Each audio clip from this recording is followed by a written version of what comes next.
Before we were so rudely interrupted by shitty technology, mainly the internet, I was getting to the point here. Speaking of shitty technology, let's talk about Monero. No, not Monero. We've already covered Monero. We're talking about your shit. Let me hear about the corn in your shit. Okay, fine. So my name is Dane Walter. I'm the founder of the WAGMI think tank. WAGMI is an acronym. It stands for We're All Going to Make It. We're a think tank focused on education, research, and deployment of solutions that will improve the human condition. Awesome. Yeah. Now, you've built an app. We've built a couple of different apps. We have a lot of different projects. So if we're talking about the one that we're launching today here at Shitcoin 2021, that's Mooney. It's a pretty cool little thing. We forked the Safe Moon contract and kind of did a social commentary sort of art project kind of thing on Safe Moon's meteoric rise out of shitcoindom, which is of course kind of sad for them because now it comes with a lot of responsibilities that they have to fulfill. So what we did is we forked the Safe Moon contract and we made it to where we now have tax brackets. And depending on how large a transaction is, we can change the tax rate. And then the tax rate's voted on by a DAO, which for those at home who don't know what a DAO is, it's basically just like a group of people working together on something. Can you apply it by race? I can't quite hear you. What did you say? I said, can you apply it by race? By race? Yeah. The technology doesn't exist yet, unfortunately. I mean, I'm just trying to make sure that there's not discrimination in your taxes. No. We want the whites to pay more because they're evil, right? Yeah. They're bad definitely whiteys. Evil. Yeah, definitely. We can't delineate by race yet, so I'm sorry about that. Oh, darn it. I know. I don't even know what Safe Moon is. I just started hearing about it. All of these new projects I'm not really, caught up on, other than that really cool one, Monero. But, what is... You're so focused on your own shit, you don't have time for anybody else's. What is Safe Moon? Why Safe Moon? What for Safe Moon? Okay, Moon Safe Moon? Yeah, so Safe Moon is a project that forked another project that had a similar tax function that where every time a transaction happened, there was a tax taken out of the transaction, and then some of that tax was allocated in different ways. Some of it goes into a liquidity pool, which is just a fancy way of saying it goes to an exchange, for those that are unfamiliar with that terminology. And then some of it gets burned, and for those at home that don't know what a burn is, that means that it just disappears into thin air. It's gone forever, like literally burning a dollar bill. And then some of it gets redistributed to all the holders. So what we've done is we've taken that contract and we've added some cool features where now there's a tax brackets. So smaller transactions get taxed less, larger transactions get taxed more. And then the DAO is going to function through all that tax and decide and vote on whether to burn some of that or spend it on development or LP it. Is there a lower limit on these smaller transactions? Because it seems like is there a lower limit on these smaller transactions? Because that seems like that you're inviting spamming because the lower the transaction fee is. Yeah. So if you run multiple small transactions, you're still paying a network fee and gas. So it's not really that effective. And then, of course, it takes time to do that unless you want to run a bot to run like 1,000 transactions instead of to avoid paying a tax. I think there's just natural incentives to not do that. So is this another coin that's built on top of Ethereum or it's built on Binance Smart Chain because that's where shitcoinery is alive and well right now. And plus Safe Moon was on Binance. So we felt like it was important to kind of play in their own backyard, so to speak. How do U.S. citizens even get this? I mean, if you can't get on Binance. Yeah, so it's on a DEX, a decentralized exchange. Okay. Right. It's not on Binance, the official exchange itself. So what this is just a token on a chain, and then on a DEX, right? A DEX is a decentralized exchange that doesn't have a custodial ownership, supposedly. but that's a whole nother topic for a whole nother day. But yeah, so that's just like a kind of short breakdown of the token contract itself. But tied to it is our NFT platform that we're going to be launching with Mooney. People will be able to mint NFTs, sell their NFTs, that sort of thing, and so it's kind of it's a cool thing, you know. But like all the stuff that the WAGMI think tank does, you know, we're here for research and education, and what we're trying to do is make this stuff accessible to regular folks, because to be quite honest, like most of crypto, I feel like is really, really pretentious and full of themselves and building technology that doesn't really talk to human beings. Like they're just building technology for themselves in their own cool little club. And I really want to break that mold. I want this to be a fun industry, and so I think that's what a really important part of it. In the beginning, you discussed how you would buy an NFT and pump the price on it. Will your education platform or your approach to education, people teach them about this and what to look out for, or are you just leaving people to hang in the wind? So I think that it's important to understand that like everything in life has risks, you know, and any investment, any purchase you make, you could go buy a t-shirt at a store and it doesn't mean that it was like created and threaded properly and that the t-shirt will hold up for the period of time that you feel like your dollar amount that you spent on it was worth. Unless it's one of those t-shirts that guy was here handing out yesterday. Like, supposedly it was anyway, another topic for another day. We get distracted really easy. Yeah. And just to be fair to the audience at home, I understand that we're probably the least qualified people in the world for you to listen to. Well, I mean, I do have a son who helps me check my email. Yeah, I know, and I met him, and he's a really nice guy, and he's a wizard with that emails. Yeah. He knows how to do the emails pretty good. So that qualifies me. Barely knowing how to operate my email completely qualifies me to be a shitcoin developer. You mentioned this because like 6 years ago, I didn't know anything about crypto, not a damn thing. I didn't have a smartphone until 2015, 2014, you know, like I literally was analog. Had a flip phone. And I've been off of social media now for 4 years at least. So I'm kind of a Luddite, and for those that don't know, it's not a sexual position or anything like that. That's just somebody who's afraid of or adverse to technological advancements entering into their own life and then adapting them. And if you're not using social media to get this out, how are you getting your message out? Just Telegram? Our group uses social media. Okay. I just mean for me on a personal level. I don't really use social media. I like classical interaction, you know, human to human. So yeah, I'm still into smoke signals. They never go down. They don't work at night or in the wind. You would not believe how many pigeons I've killed, and it's really sad. And I've never wanted to do that, but they have such an important purpose in my life. I mean, they shit on my car all the time, so fuck them. Yeah, so that's what I've been training them to do. All these years, all that poop, that's me, buddy. Oh no. Yeah.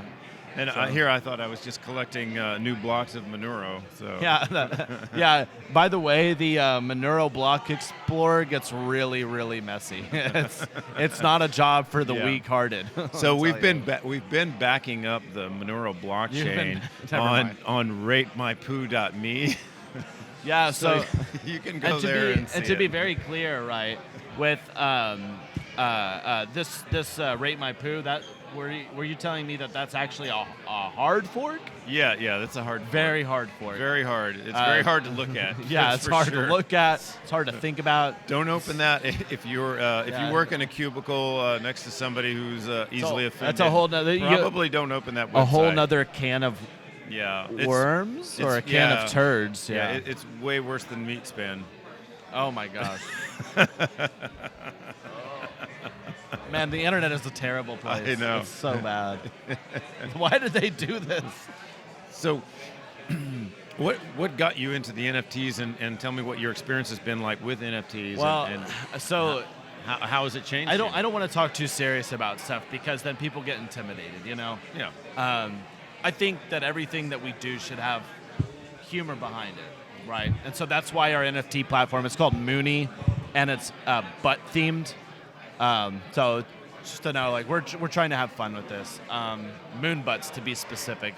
And if you get the chance to look at our logo, it's gonna make you smile. It looks for sure. like the moon has been It's like augmented. a moon, but it's a butt. It's an augmented butt moon. Yeah. So like, safe moon, Yeah. butt moon. Double that sort of entendre thing. there. Yeah. But I think NFTs are, first of all, improperly named. It's actually a terrible acronym, and it's not a good description for what they do. So I just want to put that out there right now. But for people at home before that we don't go know, forward, I have to define this term because Monero actually does have NFTs, but they are non-flushable tokens. non-flushable turds. Yes, non-flushable turds. There you go. Nice, dude. That's good. That's a good one. Oh yeah, that one gonna- came. That's early on. That was in the early Oh, Genesis. okay, yeah. Toilet bowl ring Yeah. signature days. Yeah, way back in the toilet bowl ring. So signature if you days. haven't heard, he's got a wipe paper. Yeah, it's written on a roll of toilet paper. It was written on a roll of toilet paper. It's not a white paper, it's a wipe paper. Which actually brings me to something I wanted to mention. So Okay. the WAGMI think tank, because we're focused on things that are both in the crypto sphere and in the real world, we call our white paper, we call it the WAGMI life paper, because it's actually a document designed and focused around how we want people to be living their lives and how we want to live our lives to build a better world. And I think it's like real important as far as our branding and what we do and everything that we touch, that we push this idea forward that it doesn't have to be crypto to make the world better, or vice versa. And so it's like, for me personally, I think that the industry, that the cryptocurrency industry, the entire blockchain industry has been super detached from human beings and from like literal real world problems. Like, how do we grow clean food and clean water? Like, how do we clean up the environment? How do we give people that don't have opportunity? How do we solve these real world problems? Like, sure, Bitcoin could moon, and then we take that money and then go distribute it somewhere, but that doesn't do anything. That doesn't like change a person's individual life or bring them opportunity.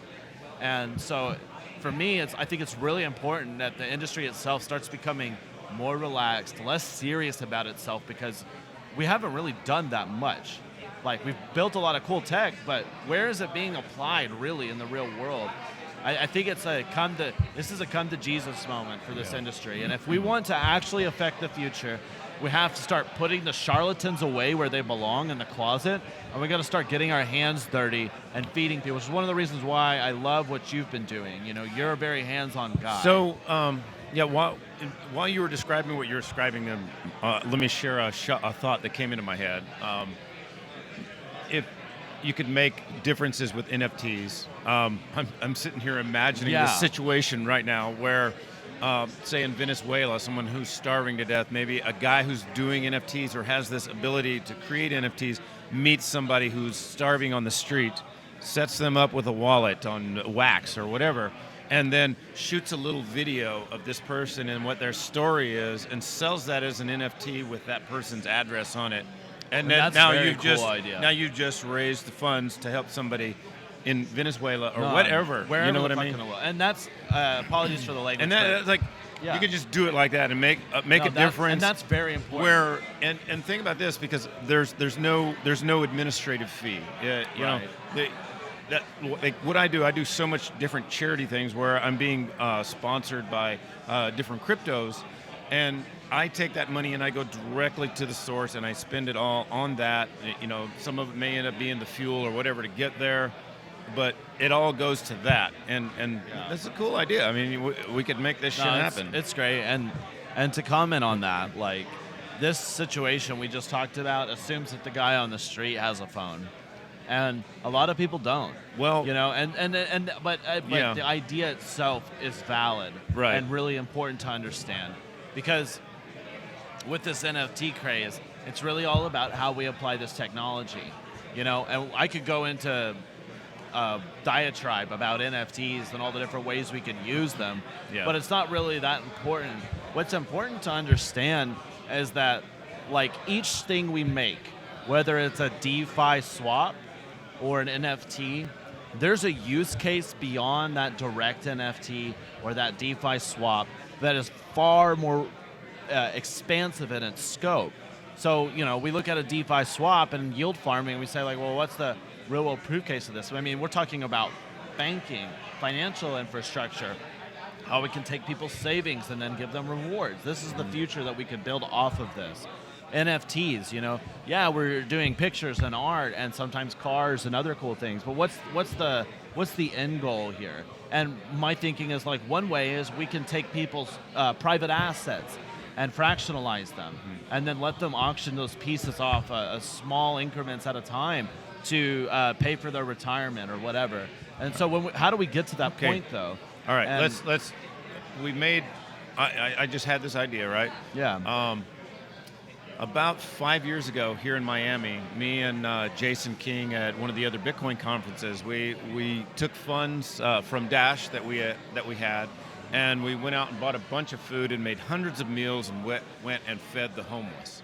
So when this conference is over, you and I and maybe some of your friends will go down to the homeless district, we'll shoot a video, we'll find somebody with a phone, and we'll sell that fucking NFT just to prove that this idea we just had is going to fucking work. I love that. Yeah, right. Let's do that. Yeah. And that's what I'm talking about. That's the kind of real world stuff we need to be focused on. Ideas in action. We need to be focused on that. And that's what the WAGMI think tank's about, and that's what your history has been about. So that's why it's really cool for us to be having this conversation now after all these years, to finally be meeting, because now we have the opportunity to work together, and I'm really excited about it because I want to live in the real world. Before I got into crypto, I did construction. I worked on farms. I still do construction. Right. Yeah. And and I saw your truck, right? Yeah. And so the thing is, we have to understand that I could build a blockchain, but I would rather build a house. Yeah. I would rather build a house. And I have built houses with blockchains, so. No, it's cool. And those two things coming together is really where I see the vision at. But if as long as we exist in this space where we think that our technology is more important than the people that are using it, we're going to continue to build technology. We're going to continue to build applications that regular people can't touch. And that's pointless. I think that if I build something, a 72-year-old lady should be excited to use it. That's my target market. I want people who don't have the technical skill sets that we built our entire industry around to be able to use this technology to make their lives better. When we accomplish those goals, then I think this industry is legit. And I'm so glad that we have a huge total crypto market cap. That's very cool, but it's not going to be nearly as cool as building houses for people and getting people fed and creating opportunities. And so I have a question on back to the idea. We'll go find a homeless guy. Can you, when you're building an NFT, can you put someone else's address on it so that they are funded by it, or does it need to be linked to your account? On our platform? No, not yet. Well, say on Atomic Hub. Well, I mean, you can just custodially send it to somebody afterwards, and then people can see that transaction. Oh, okay. But, so it has to go to your the wallet. address that's logged in is the one that has to mint it. Okay. Because you're connected to the blockchain, right, through that address, and then you're minting. I mean, just in a general sense. Of course, there's ways for it to be. You could probably have UI interfaces, UI UX interfaces that do a bunch of stuff in the background and substitute a different address and then mint for you. So right? that'll use its have own to be custodial wallet to pay for the gas fee, something like that. But I mean, that's just hyper complicated. When I think that the technology itself is going to far surpass the way that we're using it now, and I think this is why shitcoins are so important and why I'm a shitcoin maximalist, because it's only through this experimentation and innovation that we're going to make the industry better. As long as we're waiting for Bitcoin's Lightning Network to go, for everything to take off, it's ridiculous. It's absurd. And Bitcoin is, just be straight up, Bitcoin was invented in 2008, and it's old technology. It is, and that's okay. It still works, but we've got a long way to go. And we can't be sitting back. I mean, in a sense, I'm a Bitcoin maximalist. I want to acquire shitcoins so I can buy more Bitcoin, and I hold my wealth or I hold money in Bitcoin because that's what I feel the most comfortable with. Of course, it is. That's what I trust, and I love. That's Bitcoin. The most trusted. It's the most weighted chain, right? And so I trust it. And I love Bitcoin. Don't get me wrong, but there's always this mindset that if it's not by a lot of people that if it's not Bitcoin, it's not worth your time. And I think that that's just absurd. And I really want to point out something cool. So, did I tell you about Little Haiti coin? Do you know about it? No. So, Little Haiti is a neighborhood in Miami. He's just a badass dude. He calls himself Captain Haiti. He runs around in a superhero outfit with a Haiti coin shield. And what he's been trying to do is get a project off the ground where the neighborhood of Little Haiti will get cleaned up using this concept that he's building out. For 1 square foot, $3 of Little Haiti or for $3, 1 square foot of Little Haiti gets cleaned up, right? And or you can go clean up 1 square foot of Little Haiti, pick up the trash and mow the grass or whatever, and then you get rewarded coin for that. And then he's going to award 5% of the supply to the residents of Little Haiti. It's very cool. Now, Little Haiti coin is a shitcoin. It's going to be a small market cap, but it's useful. It's doing something helpful for the world. You're just minting tokens that represent 1 square foot of a neighborhood, and they're redeemable by depositing trash. Yeah, cleaning it up. Yeah.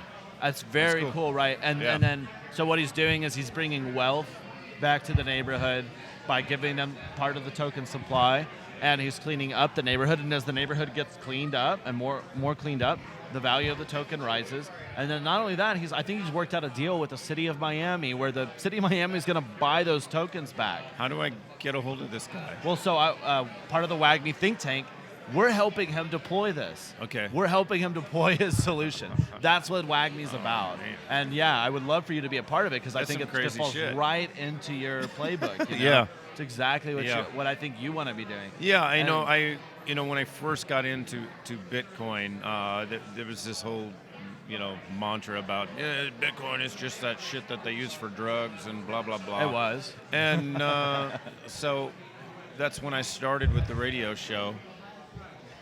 And I was like, well, what can I do to, make that not true? So we just started looking for, ways to feed the homeless and, help free Ross. That was some of our very first fundraising was actually free Ross. The first thing that I was ever able to start giving Bitcoin to was this organization called No Regrets. It's there. No Ragrats? Yeah, No Regrets, right, in Austin. And it's this woman who was collecting funds to send families of a terminally ill family member on a final vacation so that, somebody who's a cancer patient who's fixing to die, you would send the whole family on a nice vacation so that they could spend quality time together with no regrets. Yeah, that's very cool, man. Yeah, my mom we passed raised away like 5 from Bitcoin. ovarian cancer. We raised 5 Bitcoin for them on that, but this was in 2014 at the first Texas Bitcoin conference. So it was like $500 then. So no, but that's amazing. Still. And my mom passed away from ovarian cancer, so I connect cool. with that. And I mean, that's not cool, but I mean, yeah, Hey, cool, bro. Yeah. Cool, man. Right on, dog. Wow, yeah. My dad got shot in the head. So don't buy Monero. Don't buy Monero. That guy is an unfeeling prick. Yeah, a cold, heartless man. Cold-hearted. No, but yeah, my mother passed away from ovarian cancer. Hold and on. it was really difficult. And it was Hold actually, on, the taste of my shoes it's getting to me. Let me pull my foot out of my mouth. Yeah. But yeah, so how I got into crypto, it's actually tied to this, and it's not a funny story, but just it's weird how the world works, Yeah. My mom passed away from ovarian cancer, and it it was upsetting. It really was. It really upset me. My mom was a fierce woman and very intelligent and cool. And after my mom died, I had a lot of other things in my personal life kind of all collapse around me, and it made it really difficult. And then about a year later, I had started a construction company and I was working, and I had this pet rat She was super sweet. Her name was Mr. Jingles. She was misgendered at birth. I think nowadays people just lose their mind if they knew that. Oh, no, it's just gender dysphoria. That's all. Don't Gender worry. dysphoria, Yeah. whatever you want to call it. But yeah, so I had this pet rat named Mr. Jingles. She would follow me around when I'd go on walks with my dogs. She would walk in between my steps and in between my feet. Yeah. And just like was super sweet. She'd crawl up and like give me kisses on the cheek with her little tiny little tongue and just like make little squeaky noises. And she'd crawl up my shoulder when I was walking sometimes and walk with me. Super smart animal and just a really kind creature. I know it sounds silly to have that kind of connection with something with a brain literally like the size of a peanut, literally like maybe smaller than a peanut, but it was very real. It was a very kind creature, very sweet. And I was working a lot, like a lot. And then one day I'm at work and I get a call, and it's my girlfriend at the time, and she's like, yeah, Mr. Jingles died. And for some reason, I just broke down, and like all this anguish and sadness and everything that had just been building up, it erupted out of me, and I like cried for 4 hours, losing my mom, and it all like kind of connected back to this idea that, I was too smart and I had too much to offer the world and to be spending my time, and if I was going to work this hard, then I needed to take a step further and use my brain the best way that I could. Mm-hmm. And I came out of it with this this feeling like I was called to do more. Yeah. And that God or, whatever you want to call your higher power was calling me to do more with my life. And so I just aped into crypto, a week later, and knowing nothing about the industry, basically not even, knowing how to function properly on a computer, and then just learned everything I could about it. Well, and gathered people around me that could help, and we built a pretty cool company and built a lot of technology, and I learned HTML, CSS, and JavaScript, and started messing around with trying to launch a blockchain and trying to learn smart contracts. We need to learn all this stuff. You know that stuff, right? I'm talking to my son. If you're watching on camera, he's holding the camera. And so then that's how it started for me. I just felt like there was a way to do more, and that was going to be the only way that I could start affecting things larger than myself and gain wealth and maybe some kind of knowledge base. I put myself in an industry where people are forward thinking and trying to make the world a better place. And so, aside from the technological aspect of it, you're able to enact these technologies, which is something you taught yourself. Do you think that the hands-on, construction actually gave you more of a concept of being able to carry these ideas out? Okay, so I want to be very clear, right? I'm not a programmer. I'm not. I gained cursory knowledges about these different things so that I could understand the industry and speak the language of the industry. But I'm not a programmer. And it's a good question what you just asked, because with knowledge, you can design ideas that can make the world a better place, and you will find people that love you and love your ideas and want to build them with you, and that's what's really important, and that's part of what the WAGMI think tank is about, because the little Haiti coin guy, he doesn't know how to program. Yeah. I don't know how to do any of that shit. I can barely, like I said. Seriously, he doesn't know how to program, but you know what he knows how to do? He knows that cleaning up little Haiti is going to make his neighborhood a better place, and he understands blockchain well enough to design an idea that could function. And because we believe in his idea, we're helping him make it a reality. And that's the power of this industry when it's got its mindset right.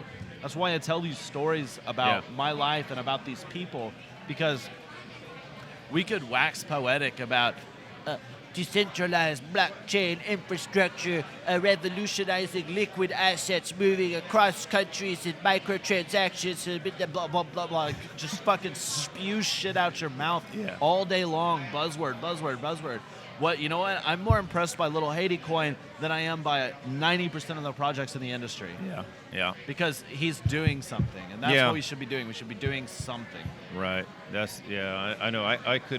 I can't program anything. Like I said, I can barely check my email, but I have a lot of connections. You have a sense of humor. I've built connections, and I can get other people to make my ideas work for me. Yeah.